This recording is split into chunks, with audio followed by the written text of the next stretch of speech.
Salut tout le monde, ici Marc-André Morel et bienvenue à un autre épisode de Coach Taxi. Écoutez, aujourd'hui on va parler de santé financière, mais pas des choses que vous imaginez tout le temps. C'est-à-dire, par exemple, moi je me pose des fois la question, est-ce que je devrais louer une maison ou un appartement versus l'acheter? Alors on est là-dedans en ce moment avec la hausse des prix, etc. Est-ce que je peux me mettre de l'argent de côté si je suis endetté? Et puis combien? C'est quoi les pourcentages? Que ce soit au Québec, en France ou partout au Canada ou dans les pays du G7, vous le savez comme moi, l'éducation financière, elle n'est pas là où elle devrait être, c'est-à-dire quand on est jeune au secondaire et puis ensuite, évidemment, quand on est jeune adulte. Alors aujourd'hui, avec moi, j'ai un invité bien spécial. Il a été infirmier, il était dans les réserves de la force, des forces canadiennes. Et puis aujourd'hui, il va nous démêler tout ça, mon ami Charles-Alexandre Trudeau. Salut Marc-André, merci de l'invitation. Écoute, ça fait longtemps que je fais l'émission, ça fait une dizaine d'années, on est dans 73 pays maintenant, puis tout ça, puis là je me suis dit, coudonc, j'ai jamais parlé d'argent encore. C'est comme si c'était quelque chose qui me concerne de tous les jours, comme tout le monde, Ben oui. mais que ça passe en dernier, hein? Ça passe en dernier au niveau de l'éducation qu'on reçoit quand on est jeune, mais aussi, même dans les discussions entre amis, surtout, bon, on le sait, au Québec, on dirait qu'il y a comme un sujet tabou là, qui est l'argent et tout ça. Donc, avant de parler de tout ça, on va parler de toi. Donc, qu'est-ce qui s'est passé à partir de ton adolescence? Pars de là, parce que je pense que tu as un profil atypique, là. Oui, en effet. Ben, comme tu l'as mentionné, j'ai travaillé dans le domaine de la santé au Québec, au Canada, pour par la suite continuer dans le domaine de la santé, mais dans le militaire. Dans la branche militaire. Fait que j'étais militaire, mais dans le domaine médical toujours. Puis de fil en aiguille, j'étais toujours intéressé par la finance, par l'investissement, puis j'étais allé pousser un peu plus dans cette direction-là, jusqu'au point où est-ce que j'ai vraiment fait une carrière comme je le suis aujourd'hui encore.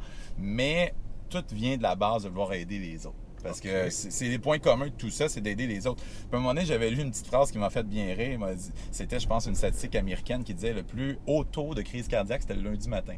Le monde préférait mourir que d'aller travailler. Ouais, je me souviens de ça. Tu te souviens? Ouais. Puis là, je me suis dit, peut-être que je pourrais aider justement ces gens-là financièrement pour éviter justement des divorces, éviter des problèmes de santé qui souvent résultent de problèmes financiers non réglés. Fait que j'ai décidé de faire un switch, d'aller plus en prophylaxie plutôt que d'aller dans le traitement. C'était pas tout le temps dû à ça, on s'entend, mais il y en a beaucoup des situations qu'on voit qui sont comme ça. Mais dans le fond, c'est que tu veux éduquer pour pas avoir à aller travailler que pour l'argent. Exact. C'est ça qui arrive. Puis c'est ça qui retient bien des couples ensemble, dans des couples avec des relations un peu toxiques, on peut dire, parce qu'ils veulent pas perdre la maison, parce qu'il faut qu'ils élèvent les enfants, il faut payer les factures, puis ils gardent une job ou un emploi qui les satisfait pas. Puis là, la crise cardiaque le lundi matin. C'est un peu ça là, qui est la base de ton parcours, là, le désir d'aider. Mais toi, t'avais-tu été pauvre avant? T'avais-tu été en manque? Ça dépend toujours de c'est quoi la définition de pauvre, là, mais je pense qu'on a tous passé des moments dans nos vies où on avait moins d'argent, où c'était des situations un petit peu plus précaires, où est-ce qu'on n'était pas nécessairement là où on voulait devenir ou là où on est aujourd'hui. Mais la réalité, c'est que ces situations-là qu'on est dans le manque, où on est dans, justement, on désire quelque chose de plus, ça crée une espèce d'énergie en dedans de nous qui nous pousse à créer quelque chose. Il y en a qui vont aller dans différents domaines. Moi, ça a été de créer justement une entreprise qui éduque les gens financièrement et qui les accompagne aussi, parce qu'on ne fait pas juste de l'éducation, mais on les accompagne littéralement aussi dans leur choix financier. Mais tu l'as mentionné tout à l'heure, c'est très important de s'éduquer financièrement, parce qu'il y a quelque chose de tabou, peut-être plus au Canada, au Québec, je ne sais pas ailleurs dans le monde, mais l'espèce de mentalité judéo-chrétienne là, dans laquelle on a grandi, c'est comme mal de faire de l'argent, c'est comme t'es né pour un petit pain, puis il faut que tu restes là-dedans. Moi, j'essaie de combattre ça. Je pense qu'on peut faire de très belles choses, de très bonnes choses quand on est prospère. Et justement, de s'éduquer à la finance, c'est pas juste de vouloir aimer l'argent, mais c'est de respecter l'argent. Pourquoi? Parce que quand j'entends des phrases du genre « Ah, moi, là, l'argent, ça m'intéresse pas. Je suis pas quelqu'un quelqu'un à l'argent. Je m'excuse, mais on habite dans un monde où tout coûte de l'argent. Le gaz, en ce moment, il coûte de l'argent. L'auto coûte de l'argent. Tu vas manger, tu veux sortir de chez vous, ça coûte de l'argent. On travaille pour de l'argent, pas pour des pinottes. Donc, à ce moment-là, il faut que tu respectes l'argent que tu gagnes. Puis, comme tu l'as mentionné, le but ultime, en respectant l'argent, c'est de la faire travailler pour soi plutôt que nous travailler pour l'argent. Okay, un jour, si on veut avoir une certaine liberté, il faut comprendre ce concept-là et trouver des solutions pour que l'argent travaille pour nous plutôt que nous travailler pour l'argent. C'est super. Puis quand tu parles de liberté, là, on parle pas juste de liberté financière pour pas avoir à travailler puis de pouvoir s'acheter une Mercedes ou une Ferrari ou quoi que ce soit. Non. Mais la liberté juste de pouvoir choisir encore un métier, ou même moi, dans mon cas, comme travailleur autonome, des fois, il y a des... Puis je peux le faire de plus en plus, des contrats qui me sont proposés que là, je dis non, j'ai déjà été avec ce genre de groupe-là, j'y retourne pas parce que je peux me permettre justement de dire non parce que certaines libertés là, financières dues à peut-être une forme de, entre guillemets, prospérité relative, parce que bon, ça dépend de chacun des besoins de tout le monde. Moi, j'ai pas de famille à faire vivre là, à mon âge et tout ça, mais il en demeure pas moins que ça, c'est quelque chose qui nous permet d'avoir la liberté de peut-être de choisir un emploi différent ou d'avoir un horaire différent, travailler 3 jours par semaine au lieu de 5, etc. Absolument. Alors, écoute, sans peut-être t'en rendre compte, tu as sous-entendu, je pense, quand tu parlais d'éducation puis ton groupe. Est-ce que tu nous parles du club que tu as fondé il y a 18 ans, le club Prospérité, justement? Absolument, oui, on peut parler de ça. Parle-nous de ça. Ben, c'est effectivement né du fait que quand j'ai commencé à m'intéresser, moi, personnellement, à la finance, une des premières choses que j'ai faites, c'est m'intéresser à la bourse. À l'époque, encore aujourd'hui, là, il y a une majorité des investissements de tout le monde, c'est investi dans les marchés financiers. Je me suis intéressé à ça, les marchés financiers, investir en bourse, comment je fais pour pouvoir protéger mes actifs, etc. Puis à un moment donné, j'ai eu du succès, début vingtaine, dans ce domaine-là, assez que les gens me posaient des questions, bon, dans quoi j'ai investi, etc. Puis j'ai réalisé assez vite que des fois, on parle comme ça, puis on ne se reparle pas pendant des mois. Puis là, la personne en revient en me disant, ben là, qu'est-ce que je fais avec ce titre-là? Ben, titre-là, je l'ai vendu, ça fait longtemps. là, je dis, OK, on a besoin de créer une communauté puis une structure pour pouvoir aider les gens à se rassembler puis à discuter des choses comme ça. Et on a créé le Club Prospérité, effectivement, en 2008.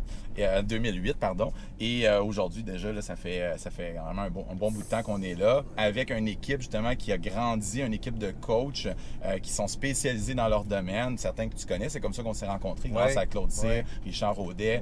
Et on est justement là pour enseigner ces valeurs-là aux gens. Parce que la prospérité, tu l'as bien dit tantôt, c'est pas une question de matériel. Parce que si la prospérité, pour les gens qui nous écoutent, c'est relié à du matériel, bien, on devient esclave de ce qu'on possède.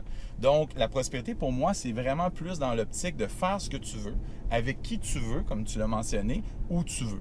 Donc, à partir de là, c'est une liberté. Et même avec les dernières années, on l'a vu avec tout ce qui s'est passé dans différents pays, la liberté de dire vraiment ce que tu penses, ça a un prix.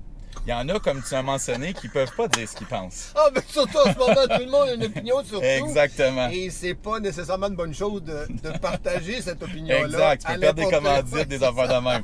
Fait que ça, c'est exactement ça. Je me dis, quand tu es rendu à un certain niveau de prospérité, tu peux réellement t'enligner avec tes propres valeurs et non pas avoir l'air d'être quelque chose d'autre parce que tu ne veux pas perdre ta commandite, ta job ou whatever.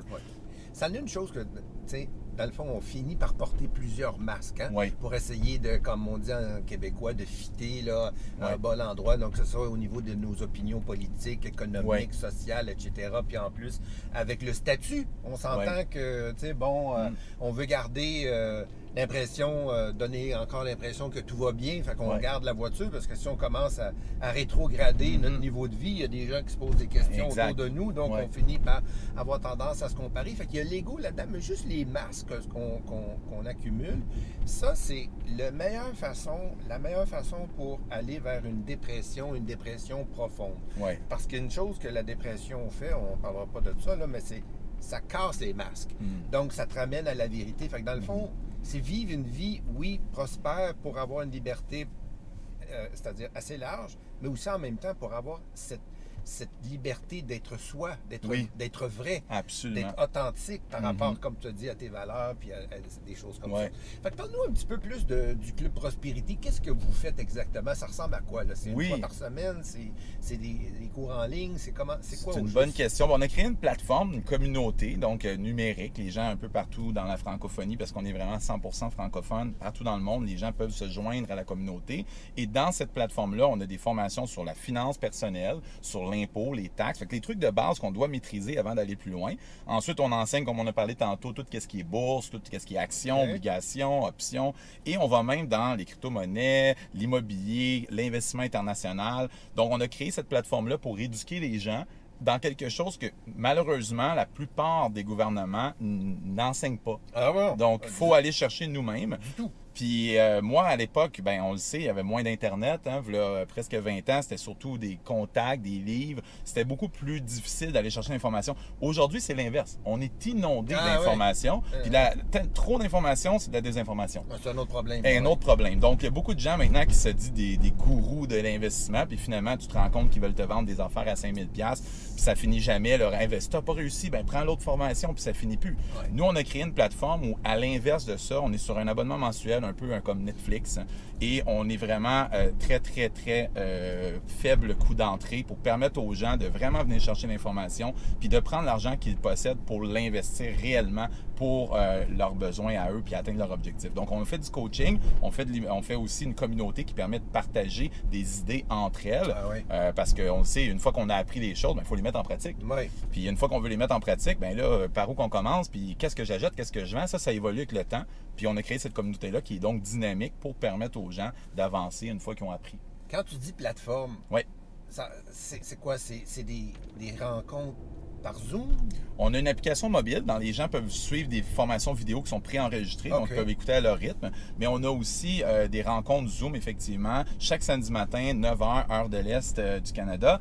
On est dans une plateforme où on a une rencontre d'une heure et demie avec les coachs. C'est en direct, les gens peuvent poser leurs questions. On parle d'actualité financière, on parle de géopolitique, mais on parle aussi d'idées concrètes. Par exemple, bon, qu'est-ce qu'on a acheté, qu'est-ce qu'on a vendu cette semaine, pour quelles raisons, afin que les gens peuvent s'en inspirer. Bien entendu, on ne gère pas l'argent des gens, mais on peut aider les gens à travers ces formations-là, ces vidéos-là, prendre leurs propres décisions. Prendre des décisions. C'est ça. Le but, c'est d'éviter justement de perdre du temps à chercher nous-mêmes, à gauche, à droite, ces idées-là, parce que le temps, c'est de l'argent.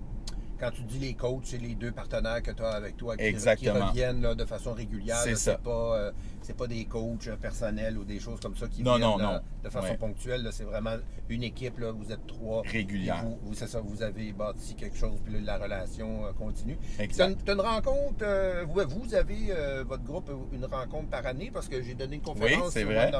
On a des trucs présentiels. Alors, ça se fait, encore une fois, on le répète, ça se fait toujours tout en français. Oui. Fait que c'est pas seulement pour les gens qui font de la bourse, là, qui investissent à la bourse.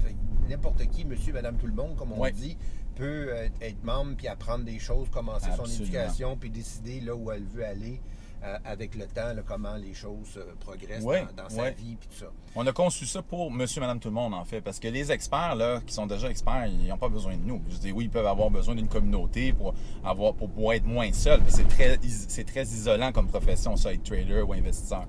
Mais en général, cette communauté-là est faite pour monsieur, madame, tout le monde. Tu as nommé la bête, comme on dit, l'éléphant dans la pièce, qui est très à la mode depuis une dizaine d'années. C'est le fameux, en guillemets, day trading. Je ne sais même pas comment ça s'appelle en français. Surtout, on dit day trading aussi. On dit day trading, malheureusement, en français ou en anglais. Oui. Mais cette mode ou ce courant-là que les gens peuvent, à partir de leur résidence, de leur ordinateur personnel, commencer à acheter, vendre des stocks, passer la journée sur la souris, devant l'écran, etc.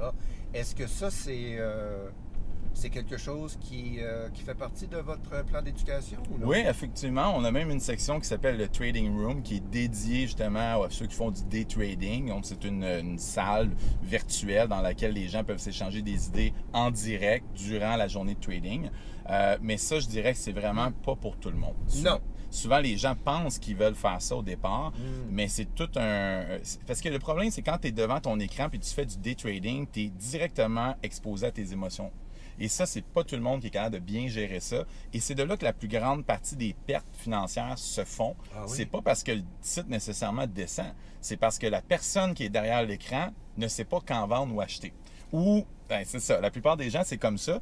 Et malheureusement, le day trading cause beaucoup plus de pertes en général que d'autres types de trading, comme le position trading qui est un peu plus long terme, le swing trading sur quelques semaines. Wow.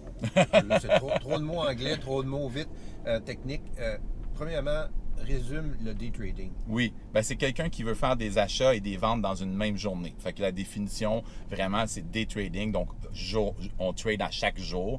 Dans la même journée, j'achète, je vends. On transige exactement. Sur le marché boursier, Oui. Soi-même, pas besoin d'un intermédiaire, d'un agent, d'un conseiller. On passe par un broker, puis that's it. On passe quand même par un intermédiaire? Oui, parce que ça prend une plateforme. Oui. Donc, même s'il n'y a pas nécessairement un conseiller au bout du fil, à l'époque, c'était comme ça, mais maintenant, c'est des plateformes de courtage qu'on appelle. Donc, il y en a qui existent des dizaines. Une que je connais qui est très populaire en Amérique du Nord, c'est Interactive Broker. Et cette plateforme-là permet justement à des particuliers d'aller sur cette plateforme-là pour transiger en bourse, que ce soit des actions, des obligations, des contrats à terme, tout ce que vous pouvez imaginer, en fait. Mais c'est intéressant ce que tu dis, que finalement, c'est les émotions qui finissent par nous plomber. Oui. Parce que l'être humain, c'est 96% d'émotions, même si ça semble être très technique, rationnel, etc. Éventuellement, ça dépend du caractère de chacun. Absolument. Puis justement, un de vos partenaires, de vos coachs, là, Claude Cyr, me disait l'autre jour qu'il, lui, a commencé sa carrière il y a 40-45 ans, justement, comme courtier sur le plancher de la Bourse de Montréal, entre autres. Puis il dit, là, maintenant, il le fait pour lui personnellement. Puis la chose la plus difficile, c'est que tu peux passer une journée à perdre. Oui. Tu en as fait 150 clics, puis à chaque fois, tu as perdu ou tu as gagné 3 fois. Puis ça, apparemment, pour la morale, c'est très, très difficile. Alors, c'est un peu comme si on se présentait à des Olympiques une journée, on a 100 épreuves, puis on les perd toutes. Oui, c'est difficile d'imaginer que tu peux les gagner le lendemain. Exact. Donc, non, mais c'est quand même fascinant. Mais ça évidemment, c'est pour ceux que ça intéresse. Là, c'est quelque chose que vous offrez comme éducation. Mais parle-nous des choses, disons, qui peuvent toucher tout le monde, c'est-à-dire cette fameuse question-là qui revient sur... en fait, là, sur le plancher au niveau des sujets de discussion, avec la hausse des prix des loyers, avec la hausse des prix des maisons. Là, on parle, là, bon, dans le fond, là, des augmentations de 45% dans les 5 dernières années, etc.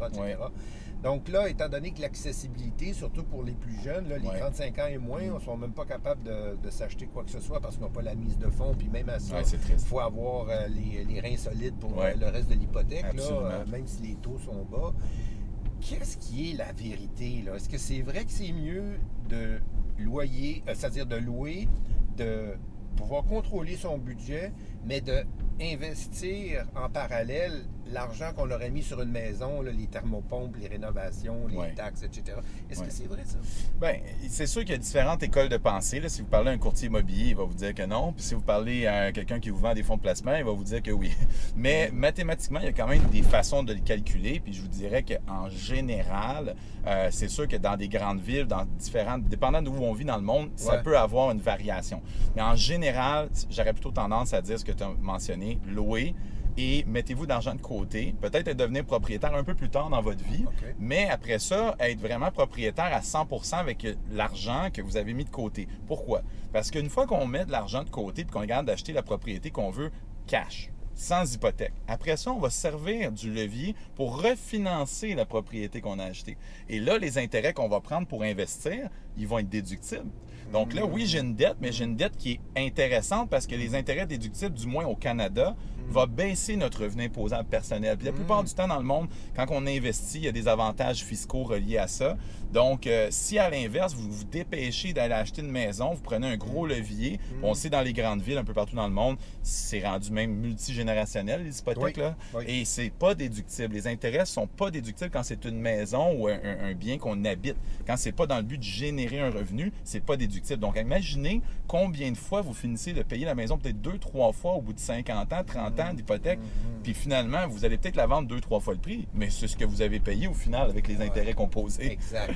Ah oui. Hey, mais je pense qu'il y a beaucoup de gens qui vont faire reculer le dernier 2 minutes que tu viens de dire parce que il y avait beaucoup d'informations très pertinentes là-dedans, là, je pense, pour beaucoup de monde.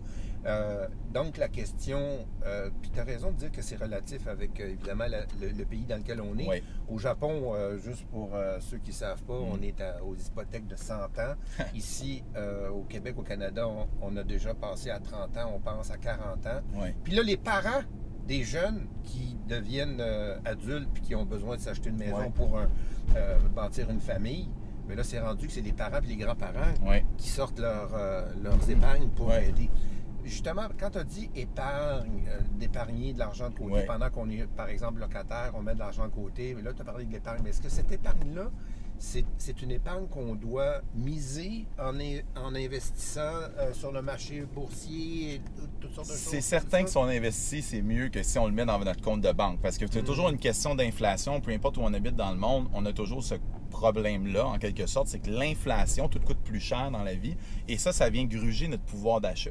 Donc, si on met de l'argent dans notre compte de banque puis ça nous rapporte 0%, bien, techniquement, même si l'argent n'a pas baissé à la fin de l'année, on a perdu du pouvoir d'achat. Donc, une des meilleures façons pour compenser l'inflation, puis ça, c'est pas moi qui le dis, c'est prouvé, là, c'est d'investir dans les marchés. On pourrait prendre, par exemple, un fonds indiciel qui achète toutes les actions du S&P 500, qui est une des plus grosses bourses au monde, la bourse américaine, et on battrait l'inflation avec le temps. Il n'y a pas beaucoup de choses dans la vie qui vont battre l'inflation sur le très, très long terme, autre que la bourse.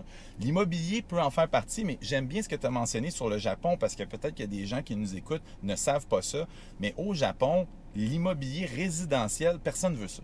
Non. C'est pas un investissement. Alors qu'ici, on est dans une mentalité en Nord-Amérique, puis même un petit peu en Europe, où on achète une maison, puis on se dit, va à l'école, trouve-toi une job, achète-toi une maison.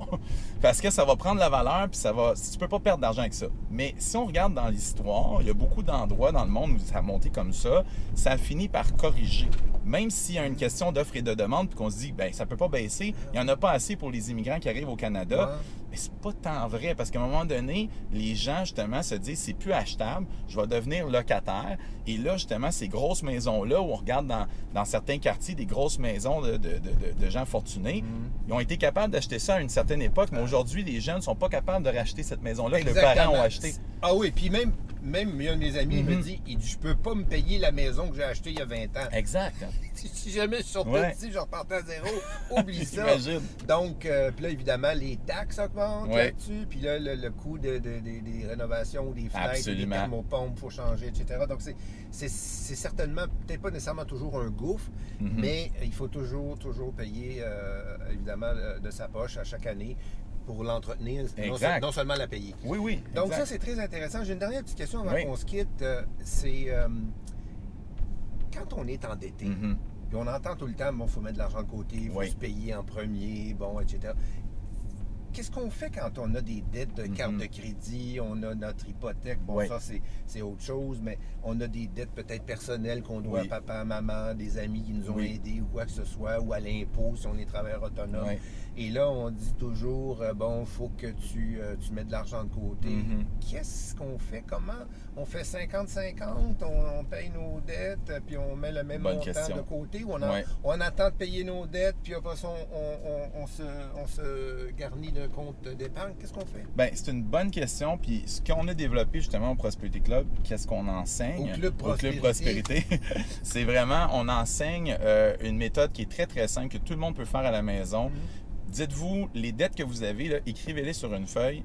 Regardez les taux d'intérêt que vous payez. Parce que parfois, il y en a qui vont avoir des taux d'intérêt à 2-3 %, puis d'autres, comme tu l'as mentionné, avec des cartes de crédit à 20-25 %. Ça commence à être plus difficile. Mais contre-intuitivement, des fois, on va se dire, je vais payer la dette la plus chère en premier. Parce que la carte de crédit à 24 %, c'est sûr qu'il faut que je paye ça en premier. Mais moi, je vous dirais, payez la dette qui est la plus petite en premier. Donc, des fois, oui, le taux d'intérêt, c'est important. Mais si, par exemple, vous avez une dette qui coûte 4 %, normalement, je vous dirais, focussez sur les trucs qui coûtent plus que 5 %. Puis si vous avez des dettes à moins de 5 % vous pouvez prendre cet argent-là et l'investir parce que vous allez faire un rendement en moyenne plus élevé que l'intérêt. Exactement. Puis dans quelques années, vous pourrez la rembourser avec les profits. Mais dans l'optique où on veut rembourser plus rapidement, si on a une dette qui nous coûte, on va dire 300 $ par mois, puis il reste 3 000 $ à payer, ça va être plus payant finir de payer cette dette-là, même si elle est en bas de 5 % d'intérêt, et prendre le 300 $ du budget qui va se dégager suite à qu'on ait enlevé cette dette-là dans notre bilan et prendre le 300 $ par la suite pour aller payer la dette la plus chère, qui est la carte de crédit généralement.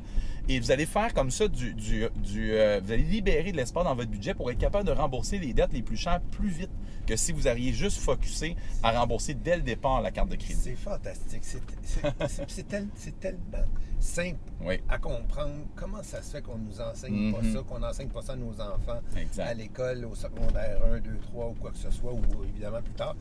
L'autre question par rapport à ça, c'est, j'imagine, qui m'est venue l'idée de te dit payer, rembourser votre plus petite dette en premier. Est-ce que ça a rapport avec le fait de ramener son solde à zéro sur une de nos rubriques de dette le plus tôt possible? Donc, éliminer celle-là. Si on a cinq dettes différentes, c'est pas nécessairement tout le temps la question du taux d'intérêt, mais c'est la question où tu prends celle où tu as le moins gros solde. Puis là, tu la sors de là. Fait qu'au moins, cette partie-là, en plus, comme tu viens de nous dire, tu peux l'utiliser ensuite de ça, peut-être pour augmenter ton levier sur les dettes qui sont plus chères. Bien, absolument, mais c'est aussi psychologique. Tu sais, c'est comme quand tu finis par payer une dette, là, déjà là, c'est encourageant, t'en es éliminé une complètement, que d'essayer de donner des petites pinottes à gauche, à droite sur 5-6 dettes en même temps.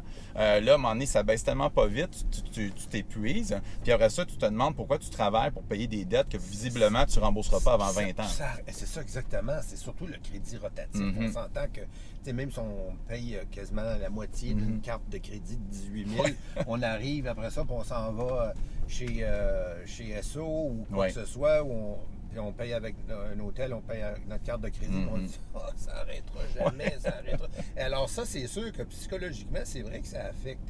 Puis des fois, la lourdeur psychologique, le poids psychologique que ça apporte, ces dettes-là, est des fois plus grave que la gestion de la dette comme telle avec la question des intérêts, etc. Donc, écoute, je pense qu'on a tous intérêt à, augmenter notre niveau de connaissance et dans le fond de compétences par rapport à nos finances. Un gros merci, Charles-Alexandre. Merci à toi, Marc-André. Écoutez, Charles-Alexandre Trudeau, le Club Prospérité. Si vous allez sur Internet, de toute façon, on va le mettre à la fin de l'entrevue, mais aussi probablement aussi retrouver ça ici là, en dessous de l'écran. Un gros merci. Puis pour toi, parce que je sais que tu es un grand fan de Leonard Cohen. Je t'ai acheté, c'est la première fois que je fais ça en 10 ans, une centaine d'entrevues. C'est la première fois que j'achète autre chose qu'un petit taxi modèle, c'est-à-dire réduit, miniature d'un taxi. Et là-dedans, juste te dire, c'est un nouveau livre, ça s'appelle The Flame. Tu vas aimer ça, c'est en anglais. Non, c'est parce que, vous savez pas ça, mais Charles-Alexandre a commencé sa carrière en Alberta. Alors, on est en train de travailler là-dessus pour le franciser. Mais tu vas aimer ça, je t'écris un petit mot, mais c'est parce que dans ce livre-là, c'est que Leonard Cohen, quand il est décédé en 2016, ils ont publié ses poèmes, ses dessins et ses chansons. Alors, franchement, là, c'est vraiment un beau cadeau. Extraordinaire. Fait que je te souhaite. Merci beaucoup, Marc-André. Je vais le lire certainement. C'est super, ça. Fais encore ce que tu fais avec des gens comme nous. Je pense qu'on a besoin de plus en plus de Charles-Alexandre Trudeau en ce monde parce que ça coûte cher et ça n'a pas fini d'augmenter. Salut mon ami. Merci. Salut Marc-André. Bye.